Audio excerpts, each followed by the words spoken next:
अभी हम बात करेंगे कि वोकैब करनी कैसे है। देखिए, हम एक पूरी हायरार्की बना रहे हैं कि हम वोकैब को कैसे कैसे लेकर चलेंगे, किन किन स्टेप में हम वोकैब की प्रेपरेशन करेंगे, कैसे वोकैब आपने एक्चुअल में करनी है। देखिए, उससे पहले आपको दो तीन बातों के बारे में मैं आपको बता देता हूँ। जो दो क्वेश्चन बेटे आपने तैयार करने हैं, पहला क्वेश्चन है आपके पास सेंटेंस कंप्लीशन का और सेकंड क्वेश्चन है आपके पास सिनोनिम का। सेंटेंस कंप्लीशन का जो क्वेश्चन होता है बेटे वो आपको फिल इन दी ब्लैंक्स की सूरत में आता है, हम इसके बारे में बात कर चुके। सिनोनिम का वर्ड आपको वर्ड फॉर्म में आता है, सेंटेंस फॉर्म में नहीं आता। वर्ड दिया होगा, चार पॉसिबल सिनोनिम दिए होंगे, आपको उसमें से जो मोस्ट सूटेबल सिनोनिम है वो आपने चूज करना उसमें से। देखिए, अभी इन दो क्वेश्चंस के बारे में मैं आपको एक और बात भी बता देता हूँ कि 2019 से पहले पेपर में ये दो क्वेश्चंस आते थे और 2019 में सिनोनिम का क्वेश्चन नहीं आया। 2019 में सिर्फ एक क्वेश्चन आया और वो कौन सा क्वेश्चन था? सेंटेंस कंप्लीशन का। जो हमारे वोकैब के पहले दो लेक्चर्स हैं, हमने उस पर बात भी की कि 2019 में पेपर कैसे आया था और उसके कौन कौन से क्वेश्चन थे। अच्छा, उसके बाद हमने ये भी बात की कि 2019 से पहले आपकी वोकैब थी 843, जिसको कम करके क्या कर दिया गया? 210 कर दिया गया। तो अभी मसला जो हमारे पास ये है, अभी जो टास्क हमारे पास है वो ये है कि 210 वर्ड्स को हमने तैयार करना है सिनोनिम्स के लिए और 210 वर्ड्स को हमने तैयार करना है सेंटेंस कंप्लीशन के लिए। सेंटेंस कंप्लीशन के लिए मैंने आपको एक बात समझाई थी और मैं आज भी उसी बात पर स्ट्रेस करूंगा कि sentence completion is all about your reading understanding, your reading comprehension। जितनी आपकी रीडिंग स्किल अच्छी होगी उतना ही आपका सेंटेंस कंप्लीशन का क्वेश्चन अच्छा होएगा। और रीडिंग कंप्रीहेंशन कैसे अच्छी होती है? देयर आर नो रूल्स, कोई रूल नहीं। ऐसा नहीं है कि मैं बोलूँ ये रूल है और इससे आपकी रीडिंग कंप्रीहेंशन अच्छी हो जाएगी। रीडिंग कंप्रीहेंशन सिर्फ एक ही चीज से ठीक होती है और वो क्या चीज होती है बेटे? आपकी प्रैक्टिस। जितना ज्यादा आप पढ़ते हैं, जितना ज्यादा आप सेंटेंस को प्रैक्टिस करते हैं, जितना ज्यादा वैरायटी ऑफ सेंटेंसेस को आप पढ़ते हैं, आपकी रीडिंग कंप्रीहेंशन उतनी ज्यादा स्ट्रॉन्ग होती है। ठीक है, तो आज हम बात करेंगे कि हमने वोकैब करनी कैसे और किन स्टेप से लेकर हमने इसको आखिरी स्टेज पर लेके जाना है। देखिए, आपको जो नोट्स मिले हैं, सबसे पहली बात, आपको जो नोट्स मिले हैं आपके LMS पर जो मौजूद है, LMS में शायद उसका पिक्चर कंप्लीट नहीं आ रहा है, आपको उसको मूव करना पड़ता है। तो उसका आसान सोल्यूशन ये है, पहला सोल्यूशन तो उसका ये है कि आपको इसके बारे में परेशान होने की जरूरत नहीं है। बहुत जल्द इंशाल्लाह ताला ग्रिप इंस्टीट्यूट की तरफ से आपको बुक्स मिल रही हैं। उस बुक में उन बुक्स के सेट में इंग्लिश की बुक भी शामिल होगी और ये सारी वोकैब उसमें लिखी हुई होगी।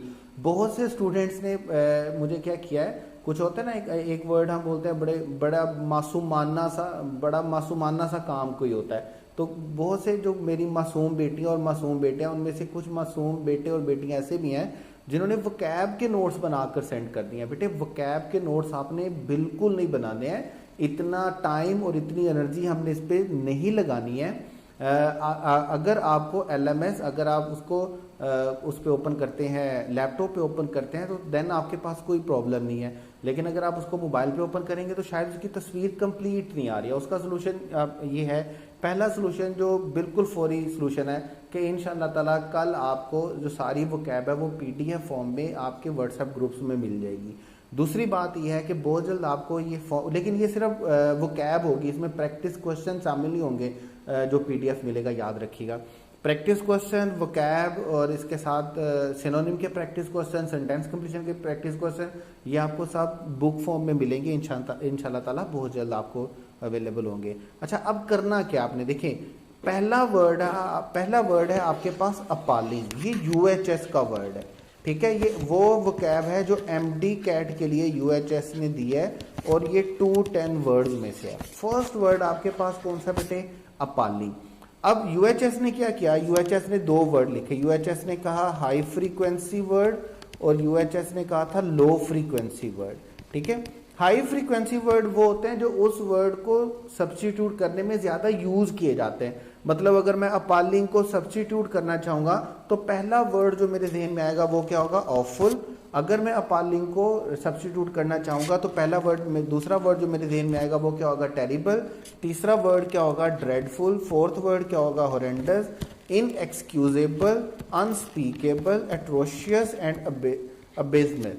अच्छा आप देखिए, इनमें से शायद ये 2 वर्ड ऐसे होंगे जो आपने पहले नहीं पढ़े हुए, या अगर पढ़े होंगे तो बहुत कम पढ़े हुए, बहुत कम स्टूडेंट ऐसे होंगे जिन्होंने पढ़े होंगे। आपने करना क्या बेटे, देखिए अब आपने अपनी वोकैब बिल्ड करनी है, आपने वर्ड्स के रिलेटेड अपनी अंडरस्टैंडिंग को बढ़ाना है। ऑफुल वर्ड आप पहले पढ़ चुके हैं, टेरिबल वर्ड आप पढ़ चुके हैं, ड्रेडफुल वर्ड भी आप पढ़ चुके हैं, हॉरेंडस वर्ड भी आपने पढ़ा है, एक्सक्यूज वर्ड आपने पढ़ा है, उससे वर्ड बनता है एक्सक्यूजेबल, और उसका ऑपोजिट वर्ड क्या बनता है, इनएक्सक्यूजेबल। मतलब वर्ड आप पढ़ा होगा आपने। स्पीकेबल एक वर्ड होता है और उसको प्रीफिक्स लगाया जाता है तो वर्ड क्या बनता है, अनस्पीकेबल।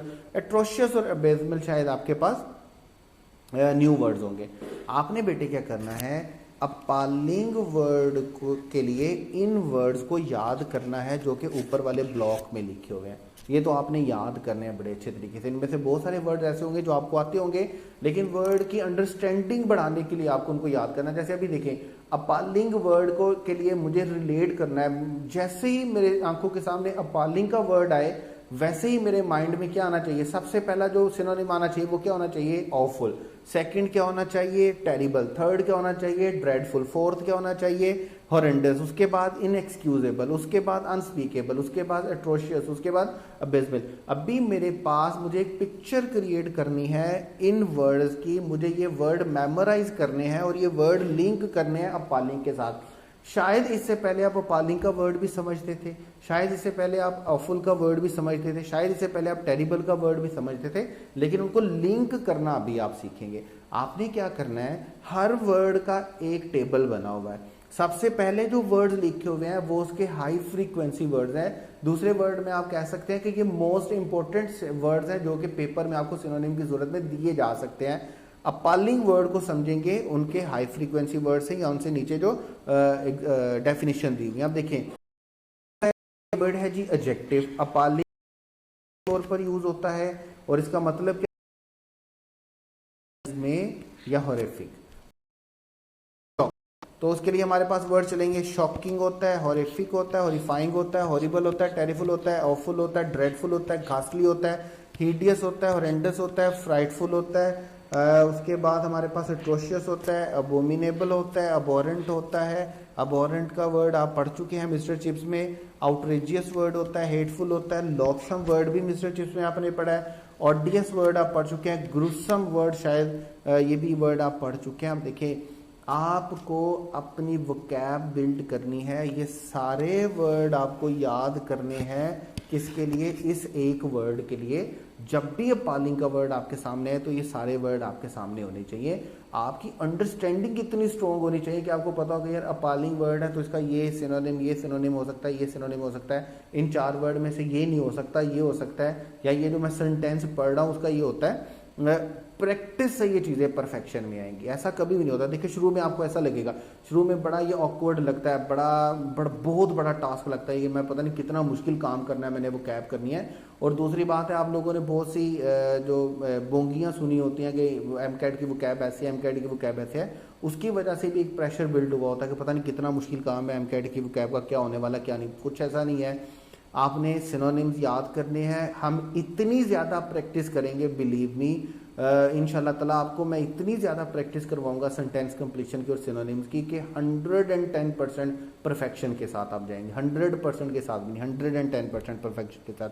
सेकंड जो इसका मीनिंग बेटे होता है, देखिए मैंने आपसे कहा था वेरिएंट होता है। फर्स्ट मीनिंग इसका होता है कॉजिंग शॉक, सेकंड मीनिंग इसका क्या होता है वेरी बैड और ऑफुल, और मीनिंग इसके वही होंगे, सिनोनिम्स उसके वही होंगे। शायद 1-2 सिनोनिम इसके 2, 3, 4, 5 चेंज हो जाए, लेकिन वर्ड आपने सारे के सारे पहले पढ़े होंगे। आपको जस्ट अपनी पुरानी वोकैब को, जो आपको आती है, जो आप पढ़ चुके हैं, उस वोकैब को आपको किसके साथ इंटरलिंक करना है, अपालिंग के साथ इंटरलिंक करना है। उसके बाद देखें, हर वर्ड के एंड पे 3 सेंटेंस दिए हुए हैं। 3 सेंटेंस इसलिए दिए हुए हैं ताकि आप अपालिंग के वर्ड को सेंटेंस में पढ़ें। देखिए, हमारा जो क्वेश्चन है वो हमारे पास क्या है, सेंटेंस कंप्लीशन। हमें फिल इन द ब्लैंक्स की सूरत में सेंटेंस कंप्लीट करना है, इसलिए हमें इस वर्ड के बारे में पता होना चाहिए बड़े अच्छे तरीके से कि इसको हमने सेंटेंस में यूज कैसे करना है, ताकि कल को जब हम सेंटेंस कंप्लीशन के क्वेश्चन की प्रैक्टिस करें या क्वेश्चन सोल्व करें तो हमारे लिए आसानी हो। जैसे देखिए, अच्छा एक और मजे की बात ये भी है कि कुछ सेंटेंसेस में से वर्ड ऐसे निकलेंगे जिनके सिनोनिम्स आपको नहीं आते होंगे। जैसे फर्स्ट सेंटेंस में इस वर्ड का वर्ड मीनिंग शायद आपको पता नहीं हो, बाकी मेरा नहीं ख्याल कोई ऐसा वर्ड है जिसका मीनिंग आपको नहीं आता। Your table manners are appalling, don't you know how to use a knife and फोक।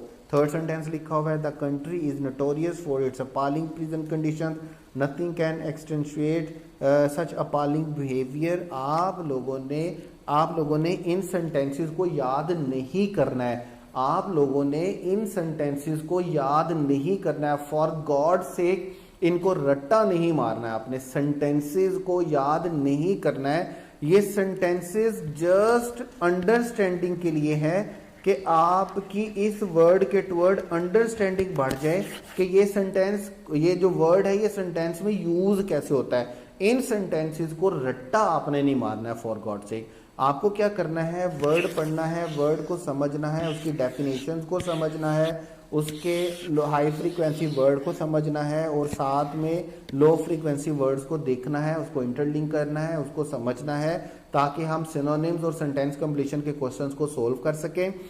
और इन 3 सेंटेंस को जो आपको लास्ट में दिए हुए हैं, इनको आपने फॉर गॉड से आपने रट्टा नहीं मारना, याद नहीं करना है। ये आपके पास एग्जाम्पल के तौर पे लिखे हुए हैं, एग्जाम्पल के लिए लिखे हुए हैं कि इस वर्ड को आपने सेंटेंस में यूज कैसे करना है। एक और वर्ड देखते हैं, नेक्स्ट वर्ड हमारे पास है स्टाउंडेड।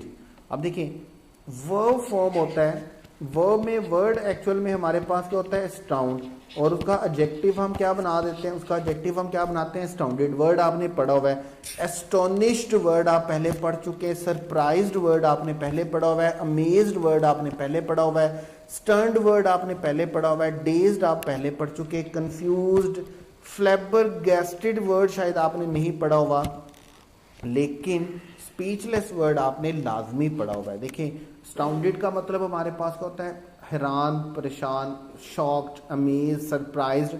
मीनिंग आपके पास लिखे हुए हैं, और मेरा नहीं ख्याल आप में से कोई एक बच्चा भी इतना नालायक या इतना डल माइंडेड होगा कि वो वर्ड को पढ़ के इस वर्ड के एक्चुअल मीनिंग को समझ नहीं सकेगा, वो इस वर्ड के टुवर्ड अपनी अंडरस्टैंडिंग बना नहीं सकेगा। ऐसा नहीं है, थोड़ा टाइम जरूर लगेगा।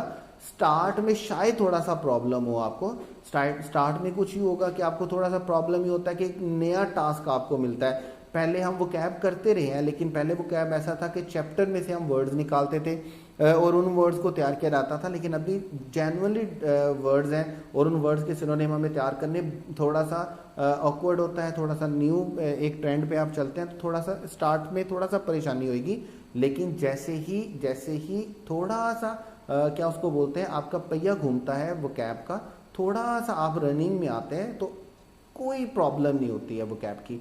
अब सिर्फ अपना माइंड सेटअप बनाने का है कि आपने अपने माइंड सेटअप में अपने वोकैब को इंटरलिंक और कनेक्ट कैसे करना है। जब एक दफ़ा आप बना लेते हैं, एक सिस्टम बना लेते हैं अपने माइंड में, तो फिर इसका कोई इशू नहीं रह जाता। उसके बाद एक डेफिनेशन में लिखा हुआ है शॉक और ग्रेटली सरप्राइज। जो लो फ्रीक्वेंसी वर्ड हैं वो भी शायद इनमें से कोई एक ऐसा वर्ड नहीं है जो आपने नहीं पढ़ा होगा।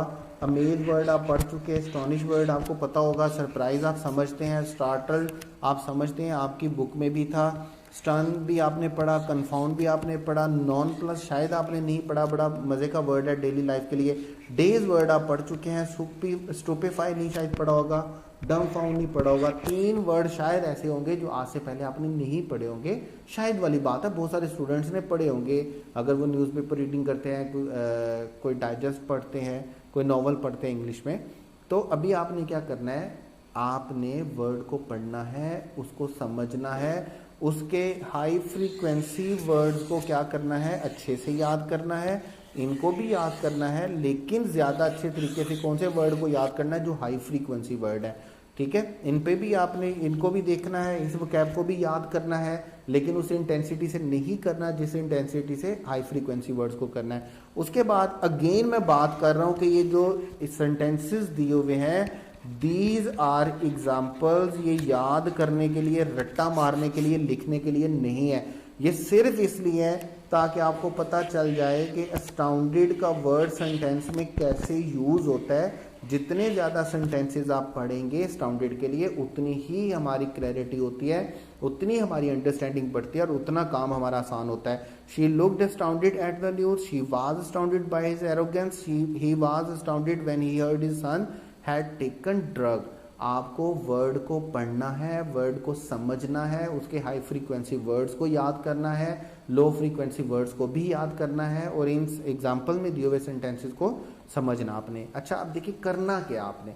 लेट्स सपोज अभी क्या हुआ, आपने ए से स्टार्ट किया, जैसे हमारे एसओएस में है कि आपको ए और बी वाले वर्ड जो हैं वो एक दिन में याद करने हैं। गालबन 9 वर्ड ए के हैं और 6-7 वर्ड जो है वो बी के हैं, तो ये कोई 12-15 वर्ड्स बनते हैं, इजीली हो जाएंगे, कोई मसला नहीं।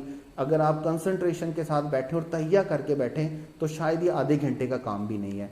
अच्छा अब देखें, आपने ए बी वाले कर लिए, उसके बाद नेक्स्ट सेट जो आपके पास है सी और डी का।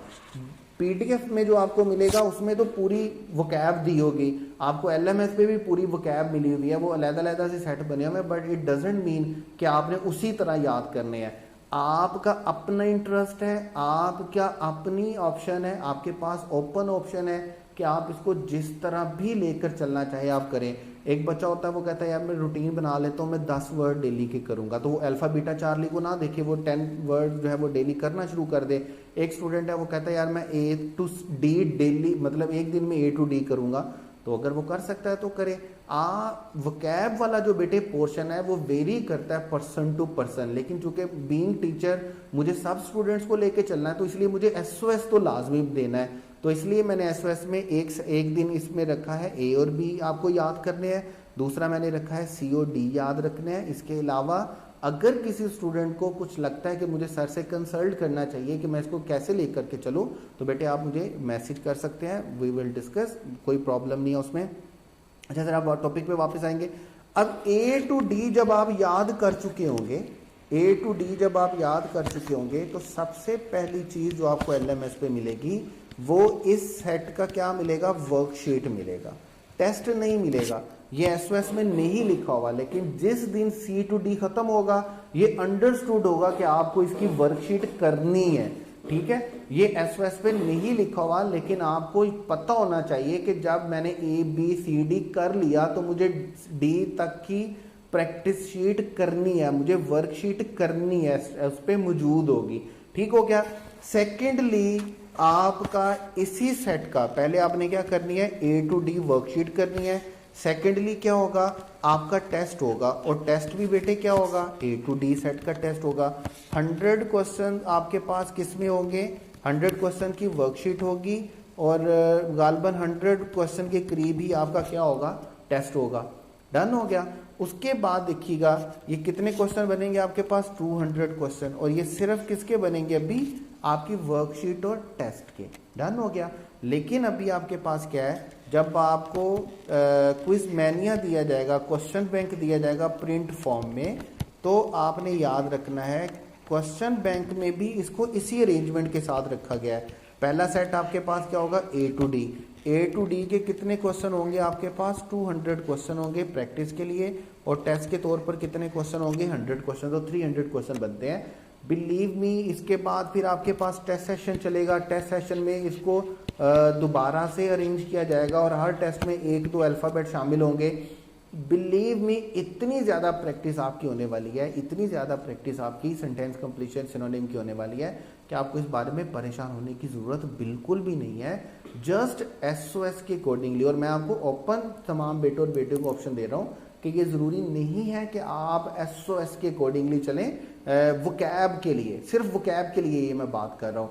आप वोकैब का अपना एसओएस बनाएं, आपको सारी वोकैब मिल जाएगी, सारी वर्कशीट एलएमएस पर मौजूद होंगी, सारे टेस्ट मौजूद होंगे, उसका कोई एंडिंग टाइम मैं नहीं लगवाऊंगा, वो ओपन रहेंगे। 2 अटैम्प्ट्स जो है वो आपके पास आपको अलाउ होंगी, आप 2 अटैम्प्ट ले सकेंगे वर्कशीट की और टेस्ट की। आपका जब दिल करे आप वर्कशीट अटैम्प्ट करें, आपका जब दिल करे टेस्ट अटैम्प्ट करें। आप वोकैब के लिए अपना एसओएस बनाएं, लेकिन एक काम आपने ज़रूर करना है कि वर्कशीट जब भी आप सोल्व करें जब भी आप टेस्ट सोल्व करें आपने अपने रिजल्ट का स्क्रीनशॉट लेकर मुझे ज़रूर सेंड करना है और कंसल्ट करते रहना है वोकैब के बारे में। कोई भी परेशानी हो तो अब बेटे आपने याद रखना है, 2 क्वेश्चंस के लिए हम तैयारी करने जा रहे हैं, सेंटेंस कंप्लीशन की और सिनोनिम की। वर्ड आपको पढ़ना है, हाई फ्रीक्वेंसी वर्ड याद करने हैं, लो फ्रीक्वेंसी वर्ड याद करने हैं। एग्जाम्पल्स में दिए हुए सेंटेंस आपने पढ़ने हैं, उनको रट्टा नहीं मारना है। अगर आपको बेहतर लगता है तो आप SOS के अकॉर्डिंगली चलें वो कैब के लिए, और अगर आपको बेहतर नहीं लगता है, आपका इंटरेस्ट आपका अपना ओपिनियन है कि मैं इस तरीके से ज़्यादा अच्छे तरीके से कर सकती हूँ या कर सकता हूँ, या इस अरेंजमेंट के साथ चलूँगी तो ज़्यादा अच्छे तरीके से कर सकती हूँ या कर सकता हूँ, तो आप उसके अकॉर्डिंगली चलें। Worksheets will be available on LMS, test will be available on LMS। 2 attempt जो होंगे आपको अलाउ होगी, एंडिंग टाइम नहीं होगा, तो आप इजीली वो कैब वाले पोर्शन को अपने SOS अपने टाइम टेबल के अकॉर्डिंगली कर सकते हो। और बेहतर यह है कि अगर आप वो कैब के लिए अपना SOS बनाओ, अपना टाइम टेबल बनाओ, SOS अपनी अरेंजमेंट बनाओ, अपनी रूटीन बनाओ, तो मेरे साथ शेयर ज़रूर कीजिएगा, ताकि शायद हमें कोई ऐसी अरेंजमेंट, हमें कोई ऐसा SOS, हमें कोई ऐसा टाइम टेबल मिल जाए तो जो तमाम स्टूडेंट्स के काम आ सके। ठीक है, तो कल से इंशाल्लाह ताला आपने तहैया करके नीयत करके वोकैब को स्टार्ट करना है, और कल के दिन में शायद आपके पास A to B वाले वर्ड्स होंगे, उनको आपने अच्छे से पढ़ना है, अच्छे से याद करना है। फिर भी बेटे कोई बात समझ नहीं आती तो आई एम अवेलेबल तमाम बेटों और बेटियों के लिए, कोई मसला नहीं है, आप किसी टाइम भी मैसेज करके डिस्कशन कर सकते हैं। ओके बेटे।